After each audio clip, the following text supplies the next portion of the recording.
warahmatullahi wabarakatuh.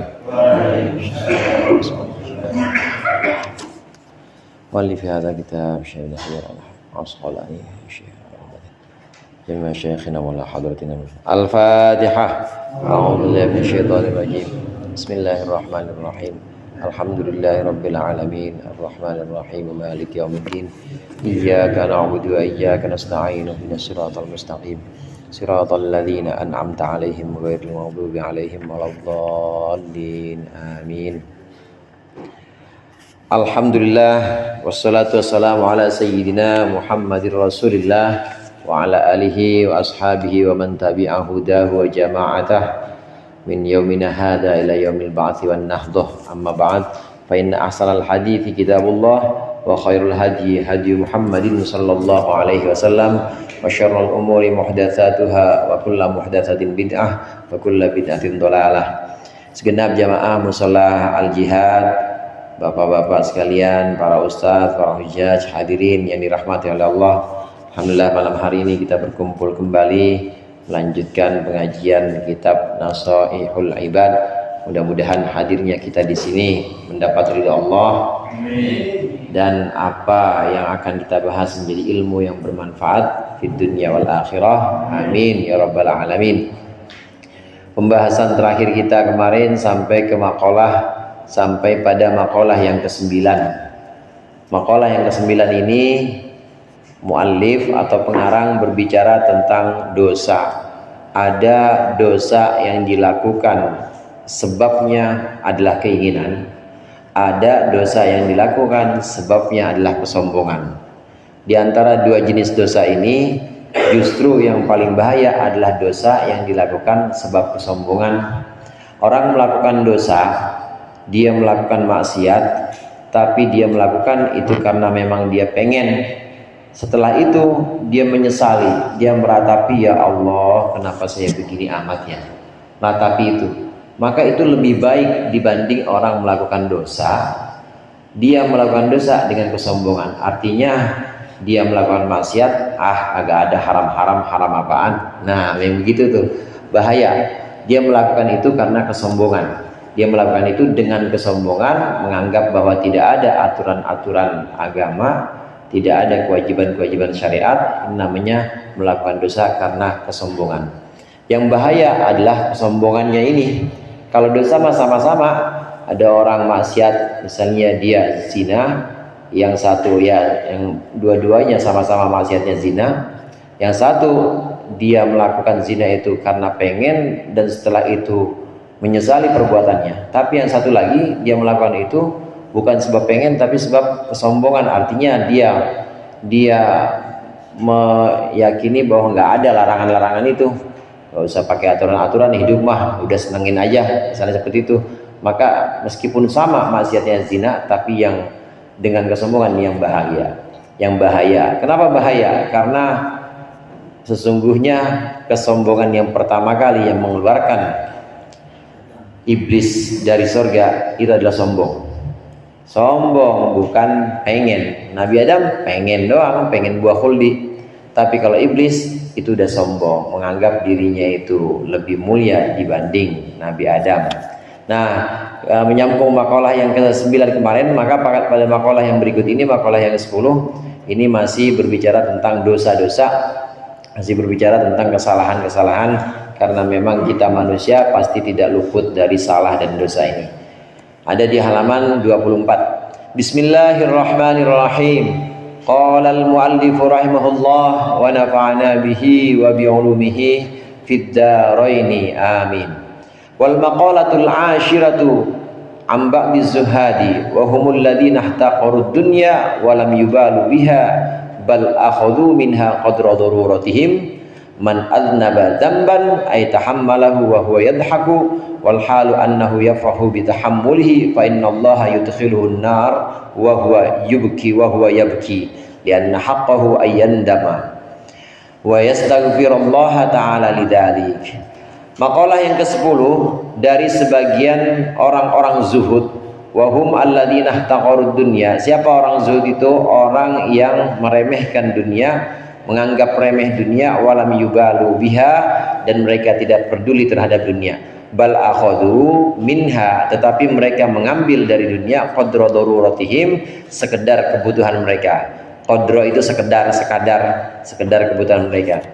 Bagaimana maqalah perkataannya, man adnaba dzamban, barang siapa melakukan dosa, ay tahammalahu, menanggung dosa, wa huwa yadhaku, sedangkan dia dalam sambil keadaan sambil tertawa, wal halu annahu yafrahu, maksudnya dia dalam keadaan senang, bangga, bitahammulihi, dengan menanggung dosa itu, fa innallaha yudkhiluhun nar, maka sungguhnya Allah akan memasukkannya ke dalam neraka, wa huwa yabki, dan dia dalam keadaan menangis, lianna haqqahu, karena sungguhnya hak hamba tadi, hak orang yang berdosa tadi, ayandama, harusnya dia itu yandama, itu ayandama, dia harusnya menyesal, wa yastaghfirullah taala, dan dia memohon ampun kepada Allah taala, lidzalika, karena dosa tersebut.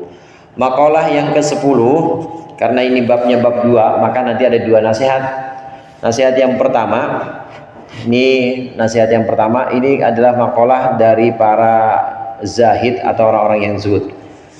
Siapa itu orang zuhud? Orang zuhud itu orang yang menganggap dunia remeh, dunia itu rendah atau hina.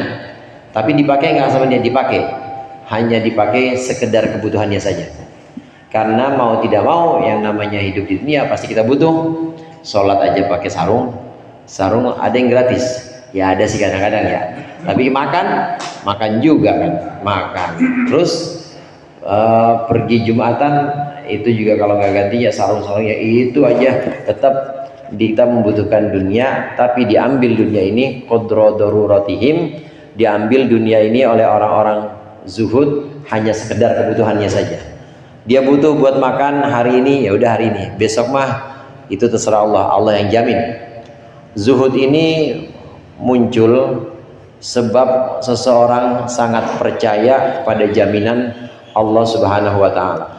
Orang yang percaya terhadap jaminan Allah Subhanahu wa taala, bahwa Allah pasti menjamin rizki, maka dia tidak akan menumpuk dunia.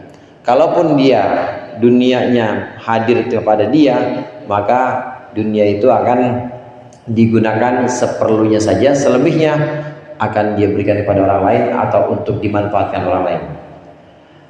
Allah yarham Jalil Mustaqim, Mbah Abdul Jalil Mustaqim, ini pernah ditanya oleh seorang muridnya, Mbah, yang namanya zuhud itu apa? Zuhud, udah mandi belum? Kata Mbah Jalil, udah mandi belum sampean? Belum, Mbah. Ya udah mandi dulu. Mandi, terus dia akhirnya ke ini jeding itu ya, itu tempat pemandian itu. Kata Mbah Jalil sebelum dia mandi, baknya diisi ya, baknya dipenuhin, diisi ya Mbah, siap. Mandilah orang itu, murid ini yang tadi nanya, mandi. Kemudian selesai mandi, dia ngadep lagi, ditanya sama Mbah Jalil, udah kamu penuhin belum baknya? Udah Mbah. Penuh udah luber? Udah. Kamu pakai semuanya nggak? Enggak. Kamu pakai buat apa? Buat mandi. Semuanya kamu habisin? Enggak Mbah, masih ada sisanya? Masih. Itu yang namanya zuhud. Zuhud itu menggunakan sesuatu seperlunya saja, selebihnya biar dipakai sama orang lain. Kalau toh memang kumpul di kita ada harta kekayaan, maka harta dan kekayaan itu nggak bakal dikumpulkan buat kita, tapi akan dibagikan lagi kepada orang-orang supaya bisa dimanfaatkan. Hakikatnya memang hadirin, kita di sini kan di dunia ini hakikatnya berbagi manfaat sebenarnya. Berbagi manfaat dan juga sebagai perantara kepanjangan tangan atau perantara Allah untuk membagi rahmatnya, membagi kasih sayangnya Allah. Allah tidak mungkin memberikan makanan kepada seorang miskin dengan tiba-tiba Allah hadir begitu saja atau ngelemparin dari langit, nggak mungkin. Terus dengan bagaimana caranya? Caranya adalah dengan perantara. Perantaranya adalah melalui orang-orang kaya, melalui kita. Orang kaya semua kan sini ya? Ya kalau nggak orang kaya, kayak orang paling nggak ada. Ini kita memberikan rahmat Allah, kasih sayang Allah sebagai perantara. ada yang uangnya lebih kemudian dipakai buat keluarganya udah, buat dia udah, untuk hari ini udah, maka selebihnya dia kasih pada orang lain. Ini namanya menyampaikan atau membagikan rahmat Allah. Kita dijadikan sebagai perantara untuk membagi-bagikan rahmat Allah ini. Kira-kira yang begitu mulia kan? Mulia yang begitu. Ada orang misalnya emang dia nggak bisa, kalau disuruh mlester atau masang ubin, apalagi suruh bangun, dia nggak bisa. Terus minta tolong sama orang. Nah, orang yang kerja ini tukang adalah orang yang sebenarnya sedang membagikan rahmat Allah. Sayangnya Allah, ada orang yang nggak butuh, kemudian dia mengerjakan yang dia bisa. Ini seorang tukang, kalau niatnya memang sebagai perantara untuk menebarkan rahmat Allah, sayangnya Allah, maka kerjanya dia itu mulia banget. Karena nggak semuanya bisa, untuk jadi tukang, nggak semuanya bisa mester ngaduk semen, maka dia kemudian yang memberikan kemampuan itu, atau dia memberikan tenaga itu, maka itu namanya membagikan rahmat Allah. Ada yang bisa ngajar, ya dia ngajar. Itu hakikatnya adalah membagikan rahmat Allah, karena nggak semua orang bisa ngajar. Masing-masing posisinya. Yang di pasar dagang, Pak Agus masih dagang bagus ya? Alhamdulillah. Masih. Itu sebenarnya lagi nolongin kita. Kenapa nolongin? Kita butuh sesuatu, kalau toh kita ambil dari pabrik langsung, itu kelamaan. Kalau kita simpen, misalnya kita simpen di rumah kepenuhan juga, akhirnya kita minta tolong disimpenin sama siapa? Sama tukang warung. Simpen dah, saya lagi butuh ini nih, lagi butuh. Ntar saya bakal butuh odol. Ntar saya bakal butuh sabun, bakal butuh lain sebagainya. Pokoknya barang-barang kelontong itu kalau disimpan di rumah saya aja penuh, biarin dah titipin ke toko. Jadi sebenarnya membagikan rahmat atau membagikan kasih sayang. Nah, kembali kepada orang-orang zuhud ini. Orang-orang zuhud ini menganggap dunia itu remeh. Dia hanya mengambil sebagian saja untuk kebutuhannya, untuk hidup dan untuk bisa menopang ibadahnya, supaya bisa sholat, bisa ngaji, bisa ibadah. Nah, selebihnya dia nggak peduli, mau dipakai orang nggak apa-apa. Kemudian andai dia hilang juga tidak akan ada penyesalan.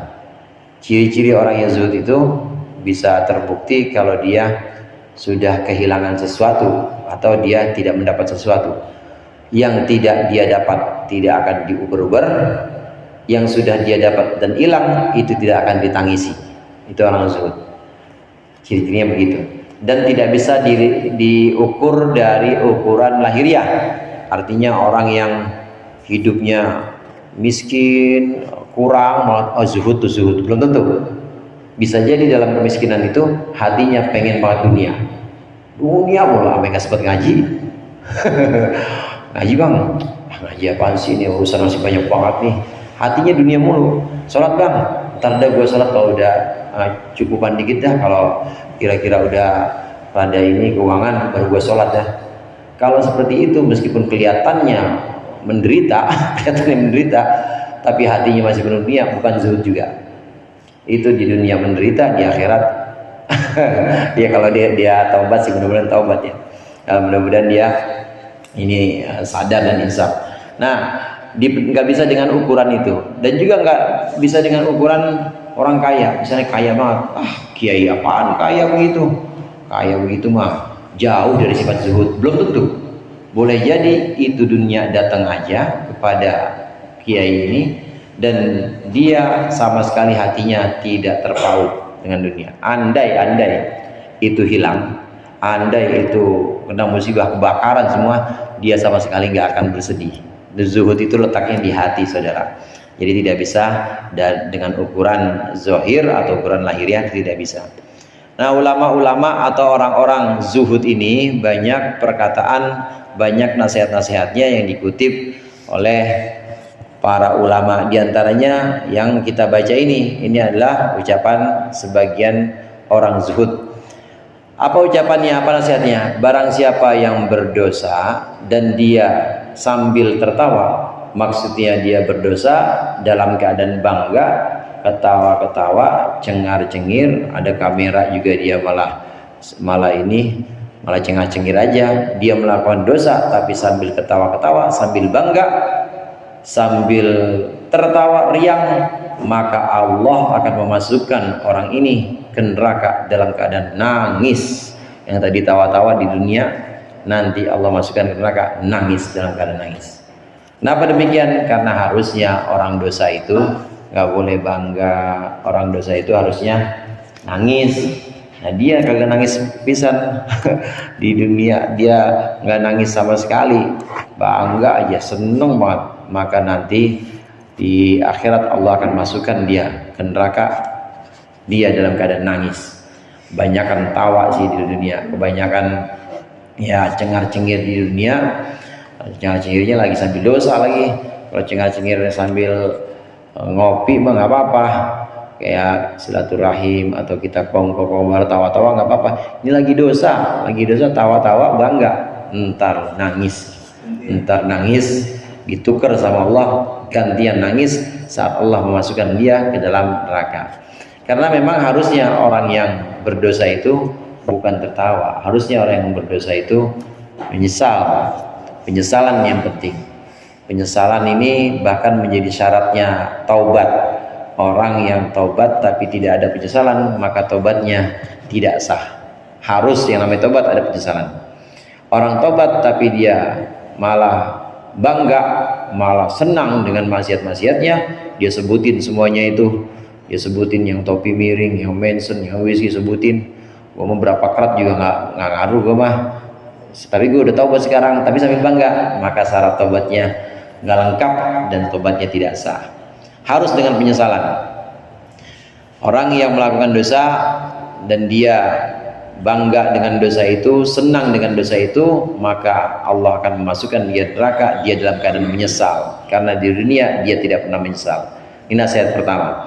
Nasihat kedua, waman ata'a wa huwa yabki. Barang siapa yang melakukan ibadah atau taat dalam keadaan dia menangis, hayaan minallah ta'ala, takut karena Allah ta'ala, wa khaufan minhu ta'ala, dan juga hayaan, malu karena Allah ta'ala, wa khaufan, dan juga takut minhu ta'ala, dari Allah ta'ala, ala taksirihi, atas kesembronoannya, kekurangannya, fitil ta'ati, dalam ibadah tersebut. Fa innallaha ta'ala yudkhiluhul jannah, maka sungguhnya Allah ta'ala akan memasukkan dia ke dalam surga, wa huwa yadhaku, dia dalam keadaan tertawa, ai yafrahu ghayatal farahi, dia akan senang dengan puncak kesenangan, li husuli matlubihi, karena hasilnya, karena datangnya yang dia tuntut atau yang dia cari, wa huwa afullah, yaitu pengampunan Allah ta'ala. Karena hasilnya apa yang dia tuntut.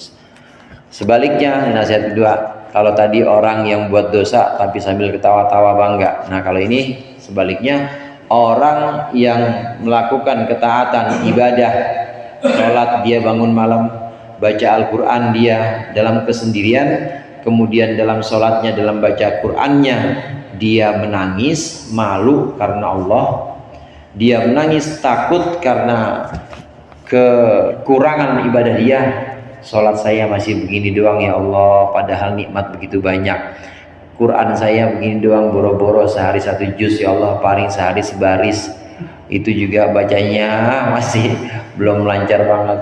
Masih dia menangisi kekurangan ibadahnya, menangisi kelemahan dalam semua ibadah yang dia lakukan, banyak kurangnya. Orang yang menangisi ibadahnya saat dia ibadah, maka nanti akan Allah buat dia tertawa ketika Allah memasukkannya ke dalam surga. Maksudnya Allah buat tertawa, itu maksudnya dalam keadaan senang. Kenapa senang? Karena sudah hasil yang dia tuju, yaitu afwullah atau pengampunan Allah Ta'ala.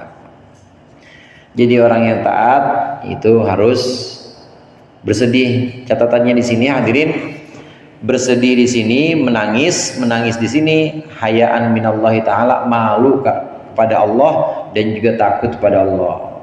jangan nangis yang dibuat-buat. Maksudnya sendirian. Kalau sendirian boleh, tapi kalau lagi jadi imam apalagi, atau lagi di majelis, yang nggak usah ditunjukin nangis. Kalau mau nangis tahan aja. Kalau mau nangis nanti sendirian, tatkala sendiri, ketika tidak ada siapa-siapa, mengadu berdua saja dengan Allah, maka disitulah nangis boleh, silakan. Orang yang menangis di tengah malam dalam kesendiriannya, maka pasti akan Allah ampuni dosa-dosanya. Karena diampuni, pasti orang ini akan senang nanti di akhirat, karena Allah berikan pengampunan dan Allah masukkan ke dalam surga.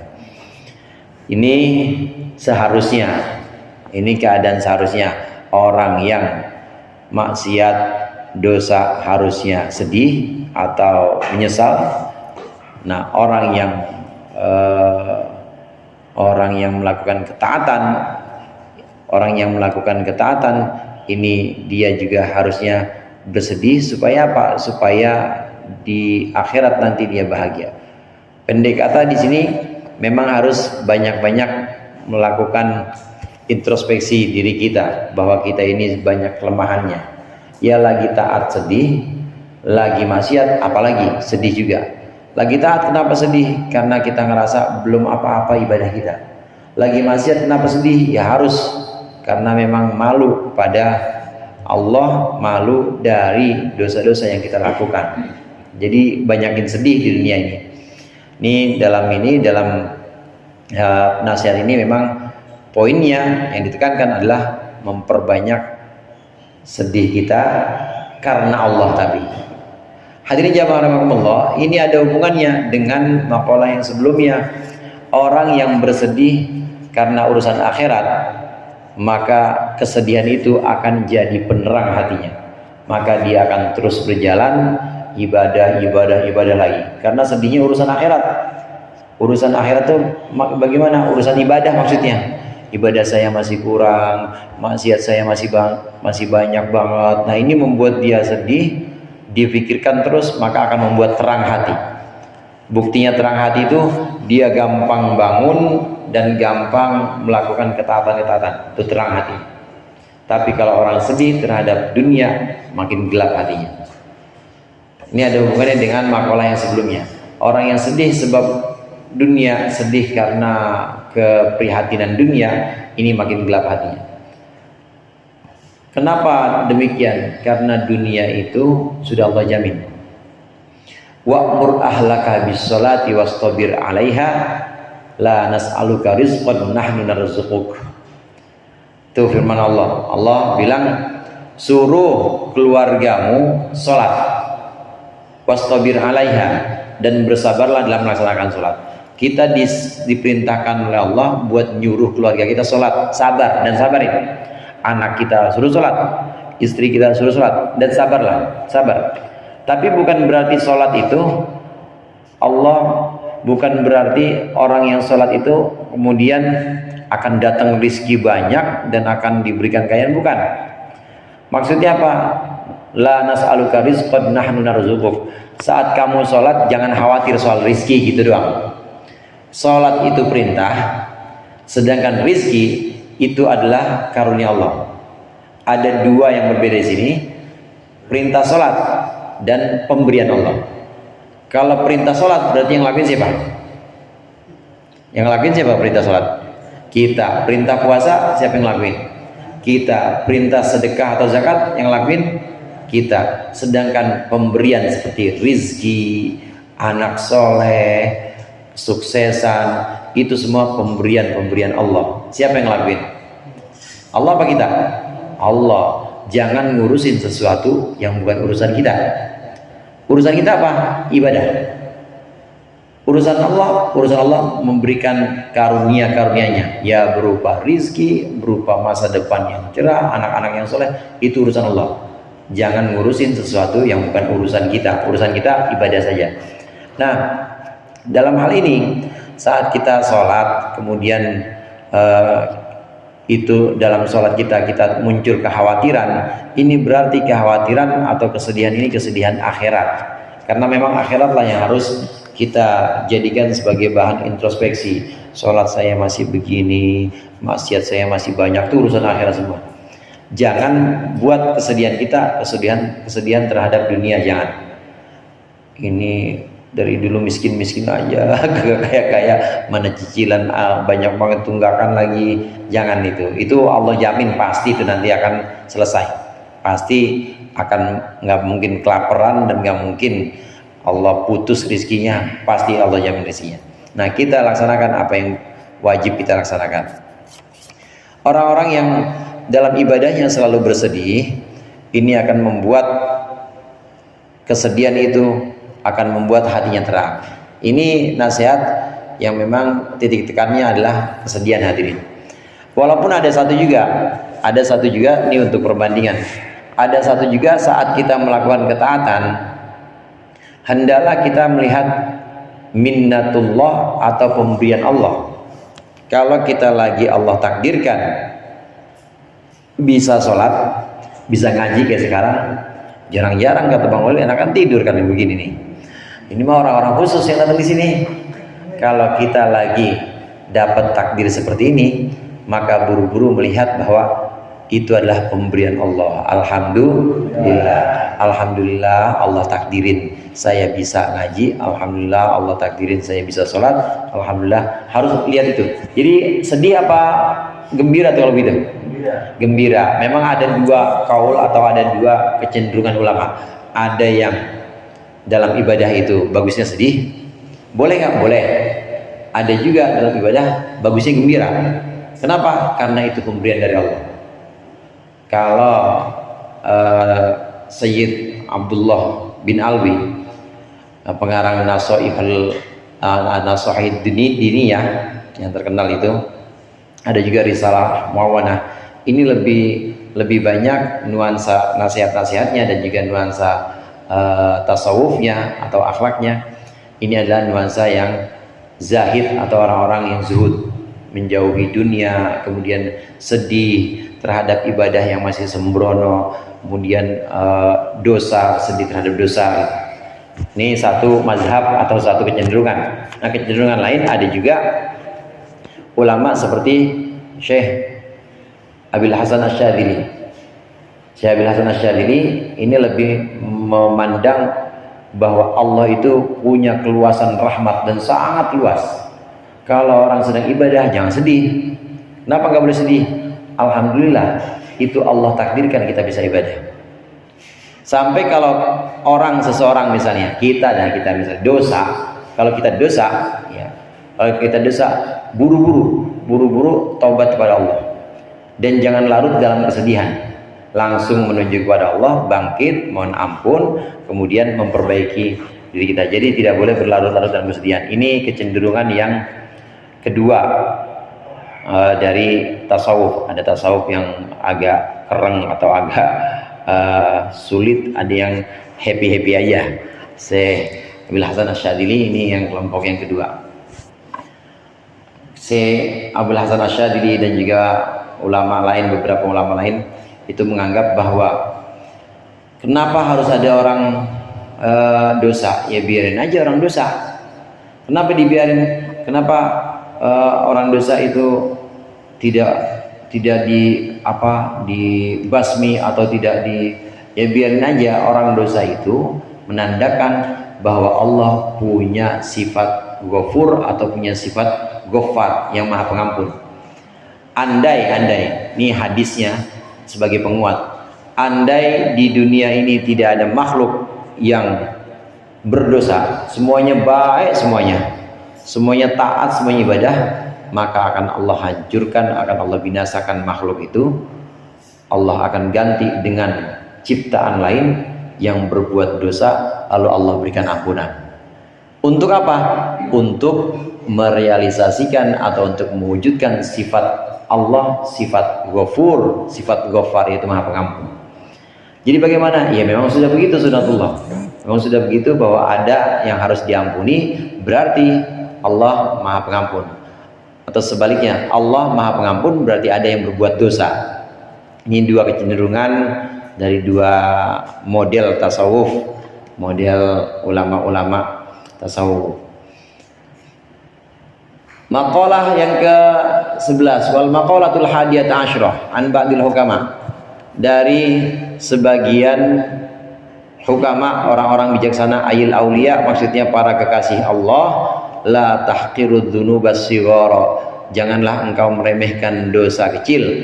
La ta'udduha sigharan, maksudnya jangan kamu anggap kecil dosa kecil itu.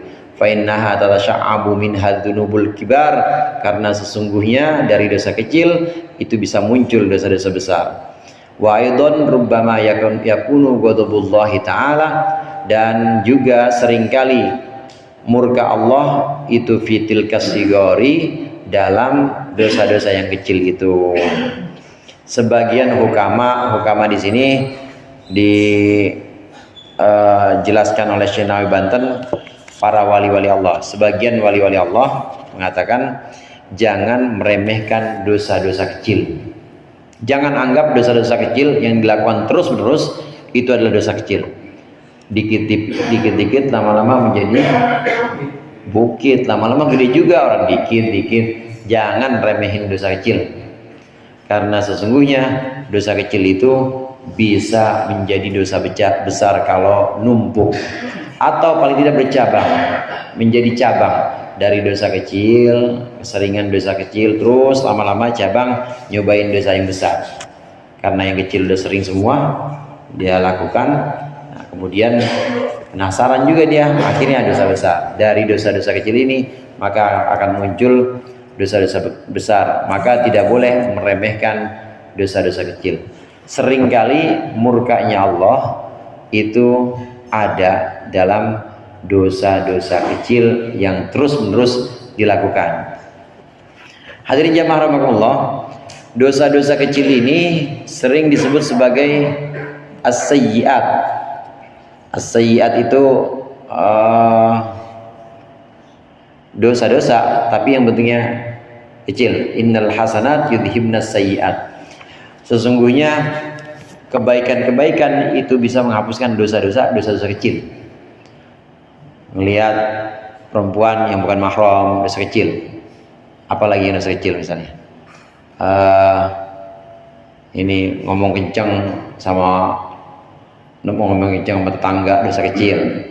Itu yang model-model seperti itu, dosa-dosa kecil seperti itu bisa terhapus dengan perbuatan-perbuatan baik. Termasuk dari ngaji ke ngaji, itu bisa menghapus sogoir, bisa menghapus dosa-dosa kecil. Kita ngaji dari malam Rebo kemarin, ketemu sama malam Rebo ini, insya Allah jadi penghapus dosa-dosa kecil antara malam Rebo ke malam Rebo. Sholat juga begitu, nggak usah jauh-jauh seminggu. Sholat, antara waktu sholat, kita sholat isya nanti, ini bisa jadi penghapus atau kafaroh dosa-dosa yang terjadi antara maghrib sampai isya.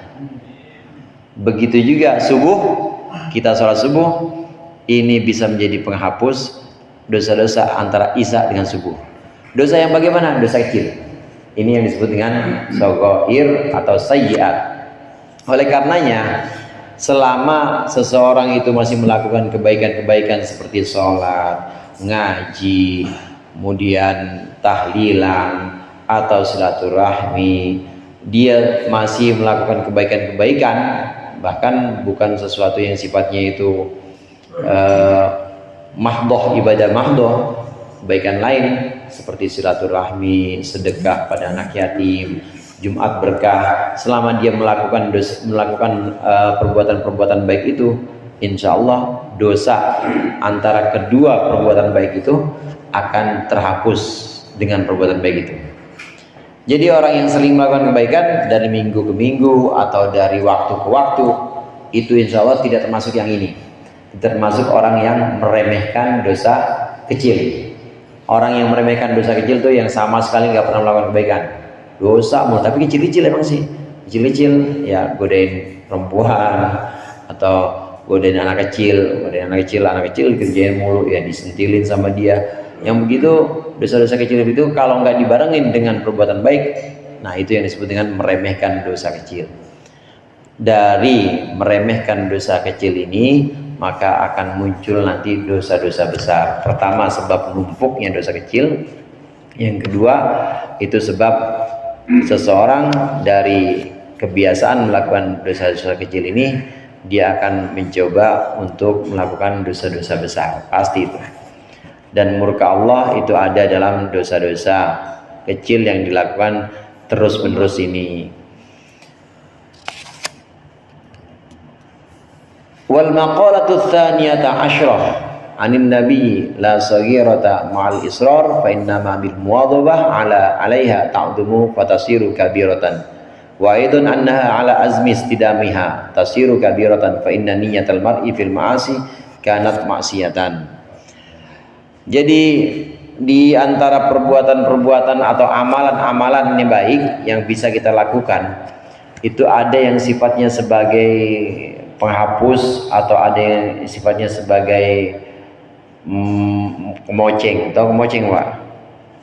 Bulu ayam. Ada yang pakai bulu ayam, ada yang pakai plastik sekarang ya. Itu dosa-dosa kecil kalau kita telaten, kita hapus pakai kemoceng, kayak kaca. Tiap waktu kita iniin debunya, tiap waktu kita bersihin lagi. Kalau nggak pakai kemoceng ya pakai kanebo. Terus ya kalau nggak kaca ya kita punya ini, punya meja misalnya, meja mana mejanya ditaruh di pinggir jalan lagi, emang deket balai. Itu kalau tiap hari kita lapin, insya Allah itu nggak bakal ada debu yang, nggak bakal ada noda yang badel, tuh nggak ada. Tapi kalau dibiarin aja, kaca atau meja dibiarin aja berbulan-bulan, bertahun-tahun nggak pernah kita lapin, diliatin aja ya, dipakai-pakai tapi nggak pernah diliatin. Nanti ada hujan, nanti ada kopi tumpah. Kalau nggak ada kopi tumpah ya kecipratan orang, motor orang lewat. Itu lama-kelamaan meja itu susah hilangnya. Kalau susah hilangnya nggak bisa dihapus pakai moceng, pakai kanebo bisa nggak pakai kanebo? Bisa nggak kira-kira tuh? Nggak bisa juga. Kalau udah nggak bisa, maka harus diapain kalau gitu? Ganti baru. Kalau nggak diganti baru, harus benar-benar dipermak atau direnov lah, pokoknya harus diperbaiki. Nah, perbaikan-perbaikan yang besar ini namanya tidak bisa dilakukan oleh kanebo, nggak bisa dilakukan oleh kemoceng, hanya bisa dilakukan dengan ganti baru atau dilakukan dengan tukang pertukangan. Ini kalau kaitannya dengan dosa yang namanya taubat, nggak bisa hanya dengan sekedar wudu, dari wudu ke wudu, nggak bisa hanya sekedar dengan sholat, dari sholat ke sholat. Dosa-dosa besar itu harus dengan taubat, karena seperti noda yang sudah tebal itu nggak akan bisa dengan lap saja, tapi harus dengan pertaubatan. Bagaimana taubat itu? Sebagaimana pernah beberapa kali kita singgung, taubat itu rukunnya ada 3. Harus ada penyesalan.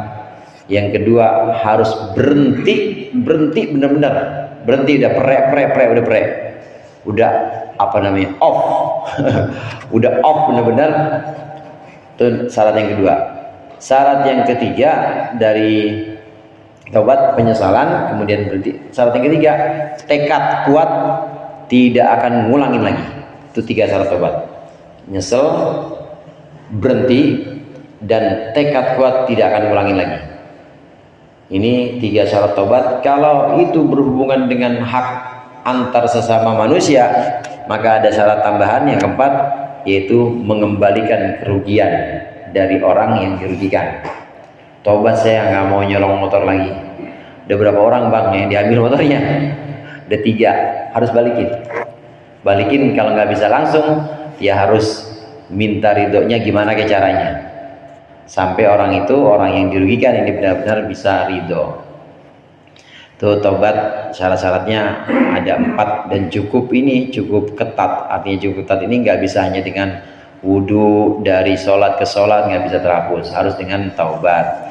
Oleh karenanya jangan sembarangan dengan dosa-dosa kecil, apalagi dengan dosa-dosa besar.